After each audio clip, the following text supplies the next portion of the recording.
नमस्कार दोस्तों, मेरा नाम है विशाल। आप सबका स्वागत है स्टॉक बॉक्स के बिजनेस स्टैंडर्ड एनालिसिस वीडियो में। यहाँ पर हम डिस्कस करते हैं बिजनेस न्यूज़पेपर्स के कुछ बहुत ही बढ़िया आर्टिकल्स, वो आर्टिकल्स जो हमारे लिए इम्पॉर्टेंट है, जिनके बारे में पढ़ के हमें ये पता चलता है कि हमें आगे किस तरीके से अपने इन्वेस्टमेंट्स को एलोकेट करना चाहिए, सेव करना चाहिए, कहाँ पैसे खर्च करने चाहिए, ये सारी चीज़ें, राइट। जैसे कि इंटरेस्ट रेट से लेके आपके इन्फ्लेशन की बात, या कोई जियोपॉलिटिकल ऐसी न्यूज़ है जिससे आपकी लाइफ पे फ़र्क पड़े, ये सारी चीज़ें हम लोग डिस्कस करते हैं यहाँ पे और समझने की कोशिश करते हैं बिल्कुल सिंपल लैंग्वेज में।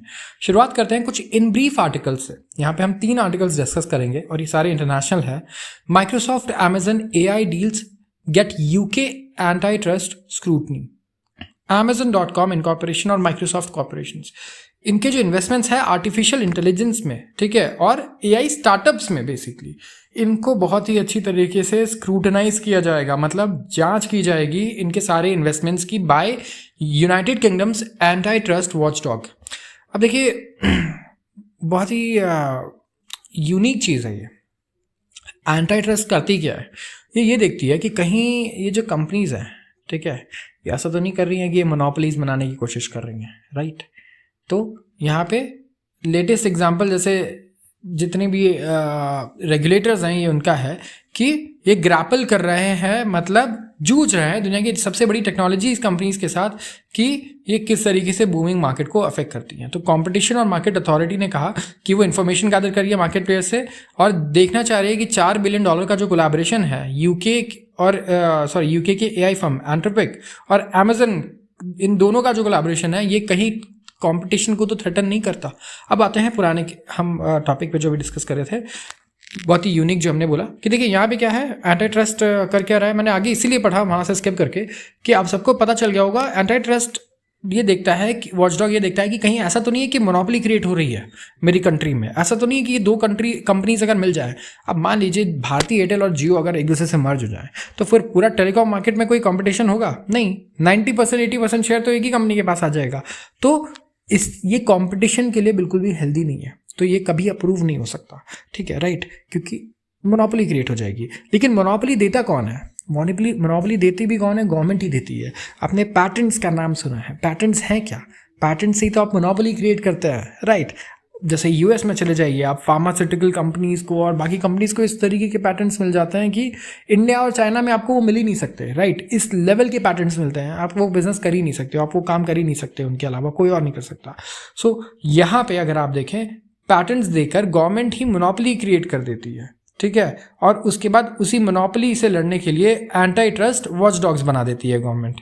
सो इट्स एन आयरनी यहाँ पे। एंड यूके में भी यही टेंशन है, ठीक है, वहाँ के एंटी ट्रस्ट वॉचडॉग को कि कहीं माइक्रोसॉफ्ट और एंथ्रोपिक ये दोनों मिलके कहीं ऐसा तो नहीं है कि $4 बिलियन के कोलैबोरेशन से कहीं मार्केट को डोमिनेट कर दें, ठीक है। उन्होंने ये भी कहा कि माइक्रोसॉफ्ट की वो पार्टनरशिप देख रहे थे मिस्ट्रल और इन्फ्लेक्शन AI के साथ, एक ऐसा स्टार्टअप जिन्होंने अभी अपने चीफ एग्जीक्यूटिव को लूज कर दिया और आधे से ज़्यादा स्टाफ को भी लूज कर दिया टू माइक्रोसॉफ्ट, वो माइक्रोसॉफ्ट में चले गए, ठीक है।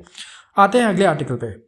Google postpones phasing out of ad cookies in Chrome. Google ने डिले कर दिया है अपने एक प्लान को जहाँ पे ये फेज आउट करने वाले थे कुकीज़ मतलब बिस्किट्स और कुकीज़ खाने वाले की बात नहीं हो रही है, कुकीज़ बात हो रही है सॉफ्टवेयर्स की, ठीक है, जिसकी वजह से मार्केटर्स, जो मार्केटिंग कंपनीज हैं, ये ट्रैक कर पाती है अपने यूज़र्स को, ठीक है। तो अपने क्रोम ब्राउज़र में ये फेज आउट करने वाले थे इस बार कुकीज़ को, एंड वो पुश आउट कर दिया इन्होंने 2025 तक, ठीक है। तो ये अल्टीमेटली ट्रांसफॉर्म करेगा कि कैसे एडवर्टाइजमेंट्स टारगेट होते हैं वेबसाइट्स पे। अल्फ़ाबेट गूगल की पेरेंट कंपनी है, तो अल्फ़ाबेट बोलते हैं उसे हम। अल्फ़ाबेट ने कहा अपने ब्लॉग पोस्ट में ट्यूसडे को कि ये स्टिल वर्क कर रहा है इंडस्ट्री के साथ और रेगुलेटर्स के साथ इस प्लान पे, including United Kingdom's competition and markets authority which is conducting review of Google's practices. तो अभी परमिशन लेनी होगी यूके के वॉचडॉग से भी, कंपटीशन मार्केटिंग अथॉरिटी, जो ऑलरेडी कंडक्ट कर रहा है कुछ review of Google's practices Google पे, क्योंकि ज़्यादातर कंट्रीज मोनोपोली का इल्ज़ाम लगाती है और क्योंकि मोनोपोली है भी। US ने वॉर्न किया है सैंक्शंस रिस्क का, क्योंकि पाकिस्तान डील साइन करने वाला है ईरान के साथ। US ने वॉर्न किया है sanctions risk for Pakistan after the government in Islamabad, Pakistani government ने साइन किया एक security and economic deals with Iran.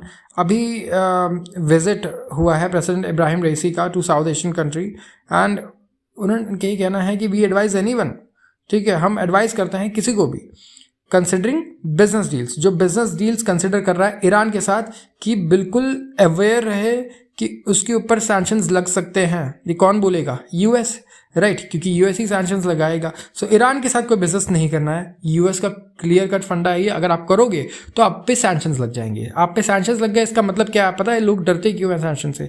क्योंकि आपको ना डॉलर के सप्लाई से आपको आउट कर दिया जाएगा। आप डॉलर नहीं यूज़ कर सकते। और दुनिया में, आप इंडिया में अगर हैं, आप ये सोचिए, अगर आपको बोल दो कि आपसे कोई भी रुपी एक्सेप्ट नहीं करेगा, आप रुपी रख लो, है आपके पास, कोई ना आपसे रुपी लेगा ना देगा, तो आप ना कुछ खरीद पाएंगे ना कुछ बेच पाएंगे, आप भूखे मरने लगेंगे, ठीक है। तो ये सिचुएशन कंट्रीज़ के साथ ज़्यादा प्रॉब्लमेटिक होती है, क्योंकि कंट्रीज़ में करोड़ों लोग हैं जिनको आपको प्रोटेक्ट करना है, उनकी फूड सिक्योरिटी देखनी है, ये सारी चीज़ें देखनी है। So this is really important कि आप ऐसे कुछ ना करें जहां आप डॉलर की सप्लाई से, डॉलर की चेन से बैन हो जाए। तो यहाँ पे ultimately government of Pakistan can speak to their own foreign policy proceeds. तो US state department spokesman Vedant Patel ने कहा है रिपोर्टर्स को वॉशिंगटन को ट्यूसडे को कि अल्टीमेटली गवर्नमेंट ऑफ पाकिस्तान, ठीक है, वो खुद अपने फॉरेन पॉलिसी प्रोसीड्स है उसके बारे में बात करेगी, ना कि US. So the ball is in Pakistan court, इनका बेसिकली ये कहना है। आते हैं एक और आर्टिकल पे, ये भी इंटरनेशनल है। US clears much awaited $95 billion aid. Biden ने साइन किया एक bill into law after Senate's nod, ठीक है, और उनका ये कहना है कि it's a great day for world peace. President Joe Biden ने एक हार्ड फॉर बिल साइन किया, ठीक है, लॉ में, अब वो लॉ बन चुका है ऑन वेंसडे, जिसमें बिलियंस ऑफ डॉलर्स दिए जाएंगे यूक्रेन को यूएस के द्वारा, ठीक है, for its war with Russia. तो यहाँ पे एक रेयर बाईपार्टिसन विक्ट्री हुई है प्रेसिडेंट के लिए। री इलेक्शन का भी अभी टाइम आ रहा है, ठीक है, और वाइटल सपोर्ट मिलता है इससे to America's partners so they can defend themselves, अपनी रक्षा कर सके अमेरिका के पार्टनर्स। ये सपोर्ट इन्हें मिलेगा इस पूरे पैकेज से, बाइडेन का ये कहना है, ठीक है। तो फ्लो ऑफ वेपन्स जाएंगे यूक्रेन को, ठीक है, जो कि कुछ घंटों में, अगले कुछ घंटों में स्टार्ट होगा, उनका ये कहना है। उन्होंने कहा कि वर्ल्ड पीस के लिए ये बहुत ही बढ़िया दिन है, ठीक है।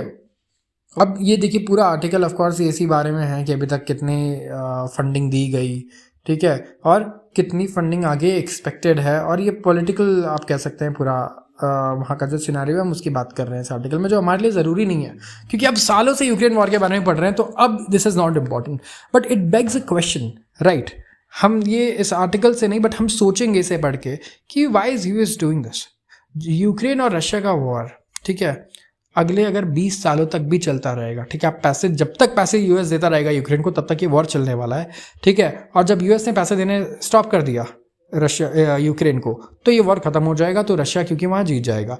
तो इस वॉर को अगर पीसफुली खत्म करना है तो एक ही तरीका है कि रशिया को जीतने दिया जाए, ठीक है। एक ऐसी कंट्री जो दुनिया की सेकंड बिगेस्ट मिलिट्री पावर है, ठीक है, उसको अगर आप इस तरीके से पुश करना चाहेंगे, ठीक है, it's not very sound and safe, right, क्योंकि they have the biggest, one of the biggest nuclear arsenal, and they are not a democracy. ये डेमोक्रेसी भी नहीं है, it's kind of a dictatorship. They can take whatever decisions they want, और US से भी काफ़ी ज़्यादा quick decisions वो ले पाएंगे, एंड उनके लिए कोई रेपोकेशंस नहीं है जो वहाँ के डिसीजन मेकर्स हैं, अनलाइक यूएस। सो यहाँ पे बहुत समझदारी से काम लेना होगा। हमें ये ऐसा लगता है, या आप भी सोचिए, कि कहीं ये वॉर ज़्यादा प्रोलॉन्ग इसलिए नहीं हो रहा क्योंकि यूएस बार बार फंड दिए जा रहा है यूक्रेन को, और यूक्रेन उस फंड को लेकर बार बार आगे लड़ाई कर रहा है। तो इससे होगा ये कि यूक्रेन तो ख़त्म हो जाएगा पूरा, ठीक है, रशिया को बहुत नुकसान होगा, काफ़ी टाइम लगेगा रिकवर करने में, but Russia is a really big country, वहाँ पे रिसोर्सेज भी बहुत ज़्यादा है, टेक्नोलॉजी वो अपनी क्रिएट कर रहते हैं, तो इतना वो कर लेंगे कि वो सेल्फ सस्टेन कर लें अपने आप को। लेकिन यूक्रेन के पास कुछ नहीं बचने वाला, और अब वो यूएस के डेट में भी आ जाएगा, ठीक है। ये पैसे फ्री के तो है नहीं, hundreds of billions of dollars ये चुकाने में, इतनी तो यूक्रेन की जीडीपी नहीं है जितने पैसे उन्हें चुकाने होंगे यूएस को। तो अब अगले 100 या 500 साल तक शायद उन्हें ये चुकाते रहना पड़े ये सारे पैसे को। So it can be very troublesome for the future of Ukraine right. तो एक छोटी कंट्री है, उसके फ्यूचर के बारे में अगर आप सोचें तो सबसे साउंड चीज़ यही है उनके लिए कि वो अपने कुछ पार्ट्स सीड कर दें रशिया को एंड एक ट्रूस साइन कर लें और प्रोटेक्ट करें जो उनके पास अभी है उसे।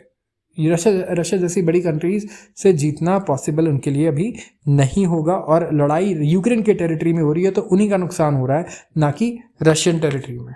तो आज के लिए बस इतना ही। आप खुद सोचिएगा इस टॉपिक पे ज़रूर और कमेंट सेक्शन में अपना ओपिनियन दीजिएगा इसके बारे में। एंड आज आप सबका वीडियो देखने के लिए बहुत बहुत धन्यवाद। मिलते हैं कल।